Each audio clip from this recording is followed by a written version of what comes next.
Hello and welcome to Drive-In Double Feature Podcast. I'm Nathan. I'm Ryan. This is the podcast where we talk about two movies a week every Tuesday and Thursday. But before we get into this week's episode, I want to talk to you about our Patreon. If you head over to patreon.com/Drive-In Double Feature Podcast at gmail.com, you get some fun, I don't know, quizzes, talks, a lot of good stuff over there for $5 a month. You help support us, but no main show content is locked behind there. And there you go, Ryan. You asked me off air not to talk about your comedy special that you're making for the podcast. And I didn't want to include. Oh, whoops. Oh, I'm so. Nathan. Oh, I did it again. I'll get it next time. Don't worry. I'm so sorry. But let's get hmm in. It's not like I could edit that or anything. This Tuesday, let's get into my choice of movie, which was Snow Day from 2000. It was directed by Chris Koch and written by Will McRobb and Chris Viscardi, who you might know from The Adventures of Pete and Pete.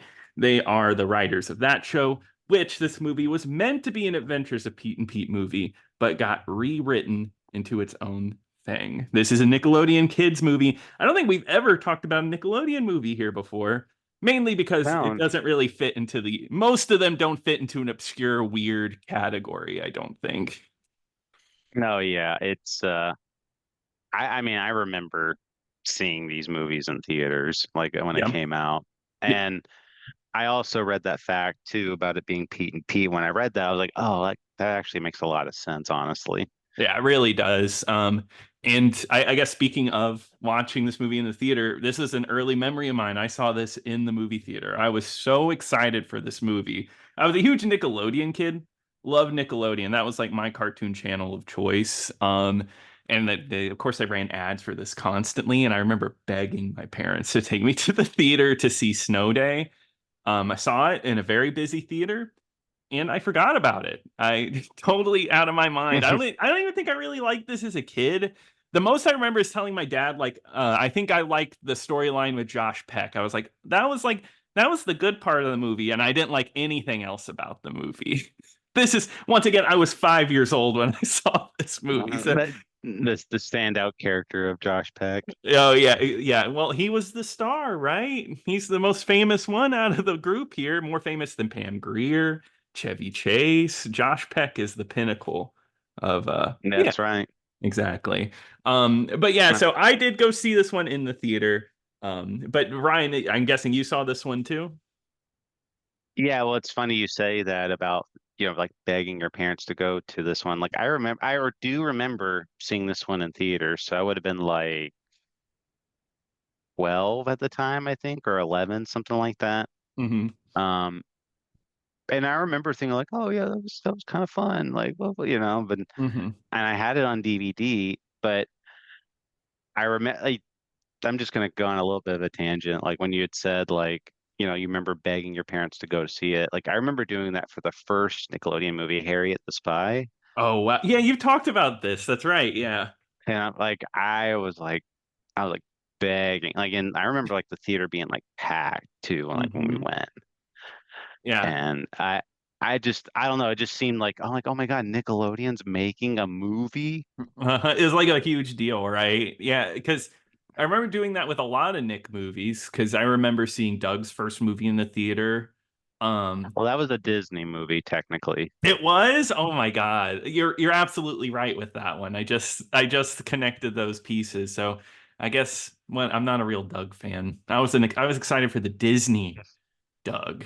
You were excited. You were a big fan of Disney's Doug. You weren't a fan of the real Doug. Yeah, I'm a disgusting what would you call me? A traitor? Not a Yeah. fake fan. I'm a fake fan. Which I guess I'm a fake fan of Snow Day too. I don't know. But let's get into the movie. It's about snow days, which, if you've listened, we don't really experience many of those down here. So it's been a long time since I've seen snow, actually. Um, but how does this movie even The start? white stuff, you mean? The white, huh? Oh yeah, the I, white stuff, or what powder. us weathermen call the white stuff. Yeah, yeah, like yes, yeah. Which the rival newscaster, what? Because like, Yeah. oh, did you know Eskimos have five different ways to say snow? But of course, we call it Snow. That was stupid. Mhm. But Uh, yeah. no, no, how the movie starts is they're kind of like just having like a normal day, sort of, like, because it's Mm-hmm. like the weather is totally normal, like the day before. Mm-hmm. And then they're like, oh man, like anything could happen on a snow day. And then, because like the little girl, because like Chevy Chase is a weatherman, Yes. and she's kind of like being put in these awkward positions where he has to like put on these ridiculous outfits to kind of like generate ratings. But Chevy Chase is basically just like, they don't care about that stuff. They only care about the facts. They want whoever's the first one to detect a snowstorm. That's who they're gonna watch on the news. Yeah, yeah. And But Pam Grier, his boss is like, no, no, no, we got to get you in outfits. You got to dress like a snowman and everything.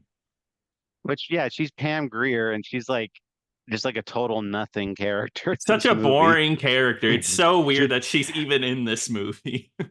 like, you literally could have put anybody else, but they put Pam Grier in this role. It's just like such a waste of her talent. I know exactly. She could have done so much more. It's so weird. I forgot how much of an ensemble movie this one is. It is multiple storylines, all from the perspective of this one family. We I, get. Oh, go ahead. no, I was like, this is like a Robert Altman movie for kids. Yeah, Robert Altman's Snow Day. Yeah, or Magnolia for kids. Yeah, it's got Uh-huh. all these branching stories that because how many storylines is there? You got. There's the guy going after uh Claire, Mm-hmm. and then you got the little girl like going against the plowman, Mm-hmm. and you got Chevy Chase and then this weathered outfit, and then like the mom dealing with this rowdy kid. I absolutely forgot about the mom one, which feels like the most like off to the side unnecessary part of this movie. Like I could explain it to you like right here right now. The mom is she works too much, which it was crazy to see her like in a webcam meeting for her job because she snowed in. Um and That her webcam quality was too good for it 2000. yeah, it was definitely just a video file they pushed play on. Yeah. um, but yeah, so Which they got the one of the girls from TLC to be what like the was other. that? Look, they got the C Chili from TLC to play her Yeah. coworker, And then she's just like complaining. She's like, "Oh, I have to work today. Come and then they on, showed her girl." feet. I actually did not remember that. Ryan, that's etched into your memory. You're like, "Oh God, I get to Uh, see her feet." and I'm like, did Dan Schneider write this movie? I wouldn't be surprised if Dan had a hand in this, or sorry, a foot in this. Am I Well, right? if that was like it would have been like little kids' feet, but whatever. Yeah, it was, like he was But inching his way up. but no, yeah, she like puts her feet up to the camera. She's like, look at my feet, they're frostbit. Oh my God. Yeah. That's so weird when you know about like all of the history. I know Dan, it doesn't seem like he had anything to do with it, but that's so I odd. don't think so, but Yeah. But it's just funny. yeah, it is funny. But yeah, she is stuck with the youngest child of the family, and the youngest child wants to go out and play in the snow, and then over time throughout the movie she learns to play with her son and leaves work behind. It is very there isn't really anything funny in that storyline to even bring Oh, up. well, the funny thing is just like this kid is weird, Yeah, basically. Like her son is weird because he's just like he grabs like a tennis shoe and he just fills it up with like ice cubes and he's just like perfect and he just walks off. which I do think that was kind of funny because that's such an odd that is an odd thing to write. And then he like runs outside, like he paints himself blue and he like runs outside in his underwear. Yeah, what a weird kid. Yeah. And all And then Chevy she Chase does is like he makes a face like he does his like like normal look. well, yeah, like the kid like slurps straw through like a little like crazy straw. Or yeah, slurps the soup. And then Chevy Chase just kind of like he sarcastically is like, "Is that how we drink soup?" And then doesn't stop him. That Yeah, which he's just like kind of makes me think how Chevy Chase would actually probably be as a father, just like not yeah, just actually like do anything. just doesn't care at all. Just could care less, worried about the weather. Um, But yeah, I think the main storyline, there's two main storylines. That's kind of B. Chevy Chase's plot is kind of the B plot, but I would say it's the stronger plot, which is what you were saying. He's a real weatherman, and the fake weatherman wants to keep him down. Um, and it seems like the fake weatherman seems to swoop in at just the right time and takes all of the glory for all of his I- discoveries.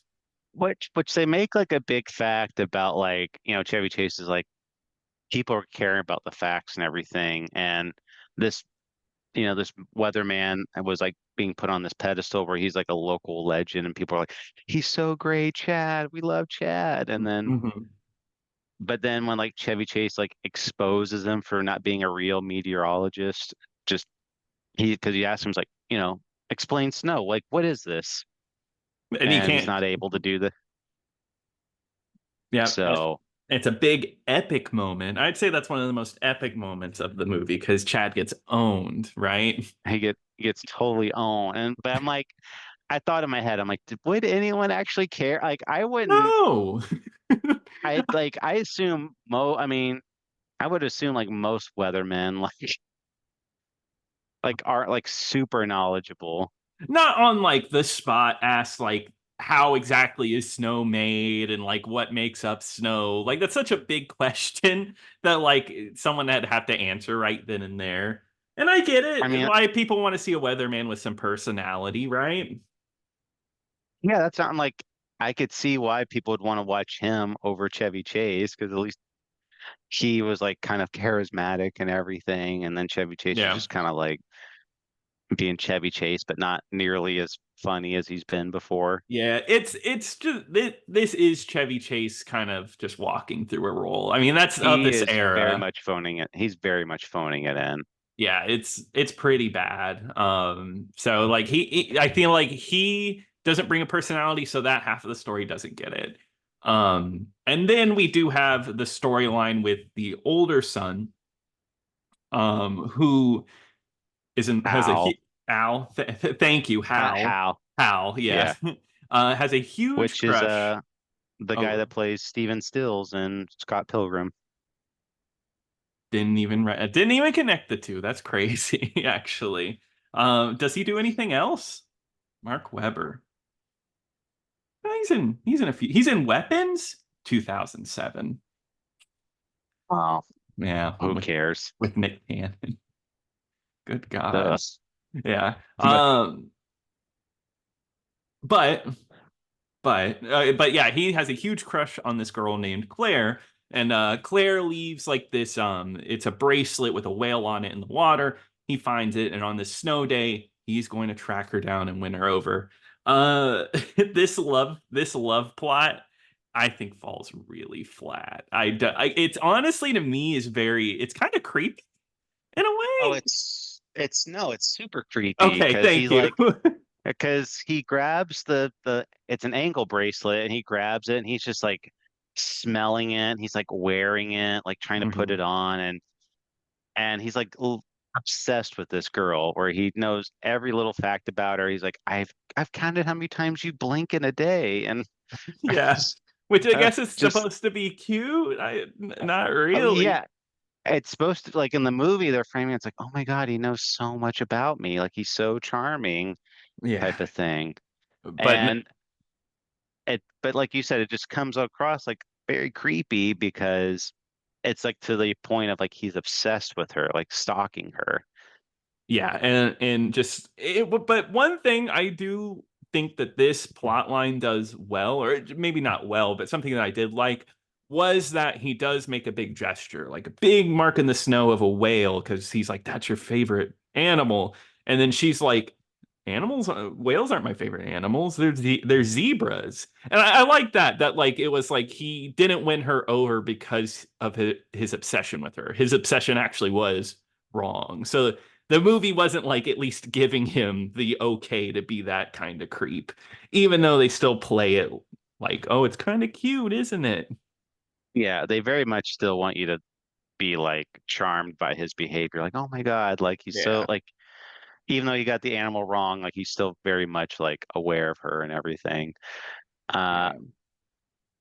I so like when you go back and kind of detail like this being like a Pete and Pete movie, Hmm. It almost seems like I don't know how much Pete and Pete you watched exactly, but Not enough. I've seen it here and there. well, that was kind of like the thing. Like this totally seems like this would be like the two plots would be like the Big Pete story and the Little Pete storyline, like Hmm. the two main plots. So like the Big Pete one, it seems like it would be like the whole like Big Pete would fall in love with a girl, but then because Big Pete also had like a friend named Ellen on the show who was his friend, not his girlfriend, Oh, but it but was, like it's a will they, won't they? yeah, type of thing. So I could totally see that being like Big Pete, like confesses to Ellen and falls in love with Ellen type of thing. That goes with the old story trope of like, oh, like my best friend was really the one that is my true love type of thing. And he has like almost no interest in her at all. Hmm. And then when he finds out, then it's just like, wait a minute, like I actually love you more. Yeah, which is so like boring. That's such a boring way to go about it because you just know it because they play it. If that girl, I forget her name, but she's Sissy Spacek's daughter. Um, and she's not like it's supposed to be like, oh, she's not that pretty, but she's super friendly, super nice, and like it's not the girl that you would first look at kind of deal. It's just kind of boring. Um, Yeah. and I so that I that oh that what? I did like one part in that story, which was probably like the funniest part of the movie was Mhm. um so like the main girl like he's trying to go after, she's got like a really jealous ex-boyfriend named Chad Wheeler or Chuck Wheeler. Yeah. And there's like a scene where he chases Hal off like, oh yeah, like I gotta go, like don't stay away from my girlfriend type of thing. And there's like this big snowmobile chase scene. Hmm. And it's like he's like, oh, have you met my friend Craig? He'll be beating you up today. And this guy just like pulls up, he's like, hi there. Yeah, that was pretty good. I kind of like that character. They were the dumb like bully jock character, right? There that was funny. I thought there was one part where the best friend girl was trying to distract the DJ that was at the ice rink, played by Iggy Pop for some reason. So such a weird cameo once again. So so Iggy Pop was in Pete No and Pete. way. Oh, okay. So there's the connection. But Hmm. I think she says like I forget what she says is on the bathroom. It's like, oh, Mr. Zellweger sucks the big one, but that seems too vulgar for a Nickelodeon movie. It's something like that, but yeah, it was just basically just like, I was like, what kind of sicko would ever write that? Yeah, and he like runs out to the bathroom, and you get to see a scene of him washing the stall of the bathroom. I, Um, I do like that one. I do like the funny part from that scene I thought was like the Iggy Pop like only plays like boring music at the ice rink. So yes, yeah, like there's like a kid that literally like falls asleep while skating because he's so yeah. bored. Yeah, this movie has funny gags like that. I just feel like some of the plots bring it down, right? I feel like it should have been more zany. It should have really went into the zany rather than like this weird stuff. Which, speaking of weird stuff, we'll talk about the other plot, the final plot, which is the youngest daughter, Natalie, who loves snow, and she constantly she might actually have some issues because she constantly daydreams about snow. She imagines snow falling in the bedroom. She has a whole sequence where an action figure talks to her. She's an odd character in this movie. Oh yeah. I mean, I don't want to be mean, but she's probably the most annoying character of the movie. No, yeah, yeah, she is. I I got a little because tired of her. I I mean at this I mean I probably liked it a lot more when I was younger, like her stuff, but Yeah. hers was probably the most annoying storyline where it was just like I kind of got tired of like the whole like kids gag of like, oh my God, like because they're going against Chris Elliott. Chris Elliott's in this movie as like the main Mhm. antagonist, and he's this evil snowplow man, and Has a bird in his in he's his got a bird. snowplow. And I guess like he just like gets enjoyment out of plowing roads and ruining snow days for kids. Like They don't explain it at all. But yeah, he hates kids, is what he uses. He runs over, well, the rumor is that he runs over children with braces and uses that for the chains on his snow tires. And um, I will say, I think Chris Elliott's at least having fun. I think he's funny in He's this movie. trying. He's Yeah, trying. Yeah. he's doing something with the kids. The one scene I remember a lot as a kid is the scene whenever Josh Peck has the ketchup on his Hmm. chest, pretending to be dead, and he's like dipping like fries in the ketchup on his dead body.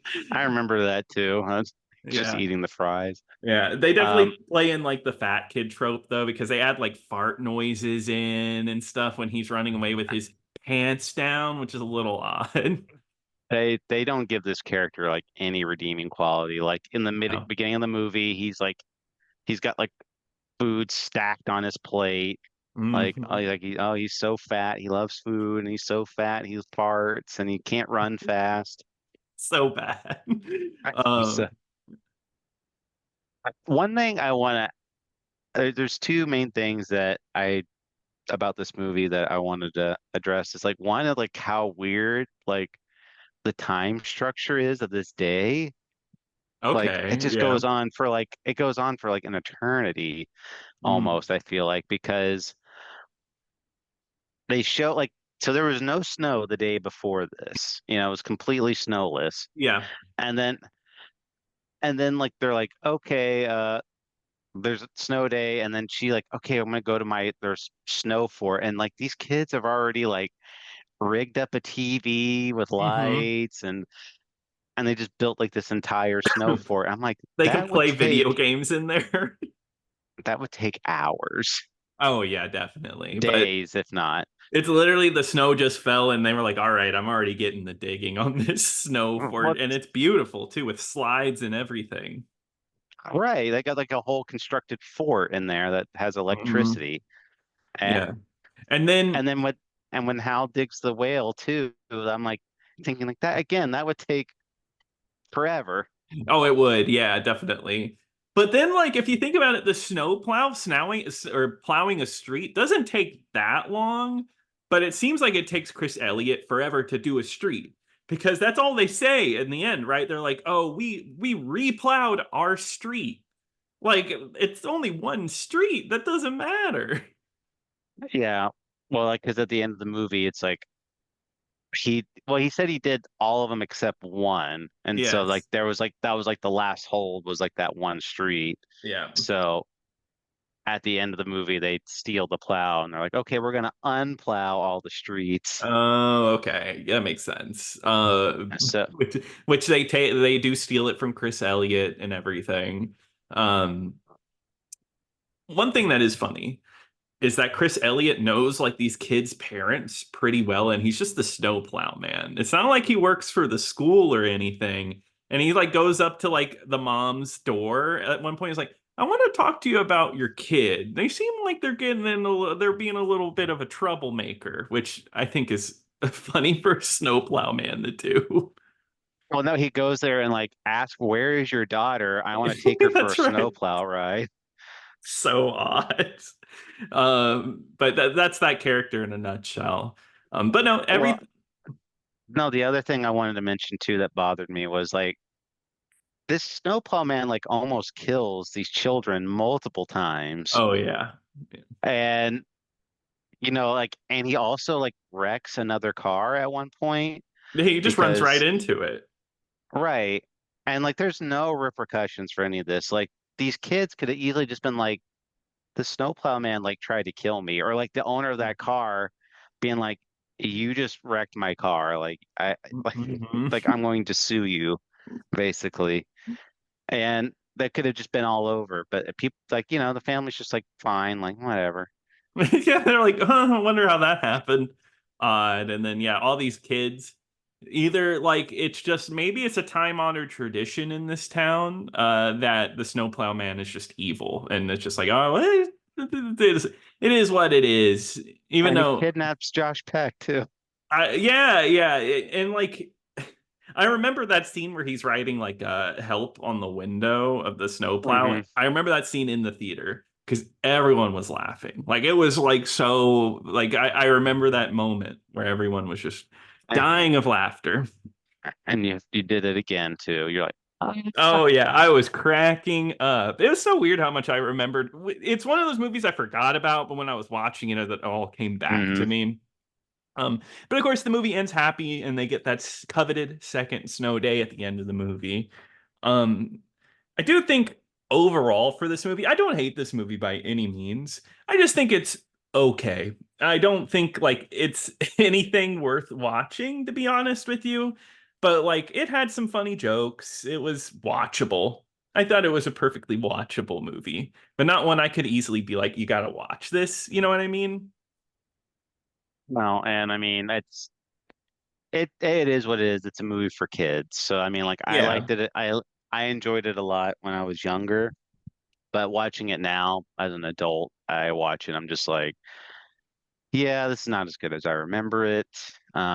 So it kind of just shows you like, yeah, like there's just some movies are just better in your mind than what they were. So, um, same deal as you. I don't think it's like awful by any means. It's a little all over the place, I think, with like how Mhm. many storylines there are, but overall, it's a kids movie. It's not very good, and there's definitely better movies you could watch. So I wouldn't give us a I wouldn't give it a recommend. All right. Well, that's a not recommend, double not recommend this week, people. Keep that on your tracker, on your stat tracker app for Drive and Double feature so you know where we stand. Do you think there's ever been a time where we've forgotten to say if we recommended or not recommended a movie? I feel like we're Like, pretty good at that. yeah, I think we're pretty good. Okay. I was just wondering. But anyway, Ryan, what are we covering on Thursday? Um, Nathan, we are going to be talking about the great Jesse Eisenberg and his great movie post social network Bavarium, which is streaming for free on Tubi. Awesome. Well, I'm excited for that one. But if you want to email us, you can email us at driveanddoublefuturepodcast@gmail.com. You can also follow us on YouTube, Spotify, wherever you get your podcast. We're there. But until next time. Until next time.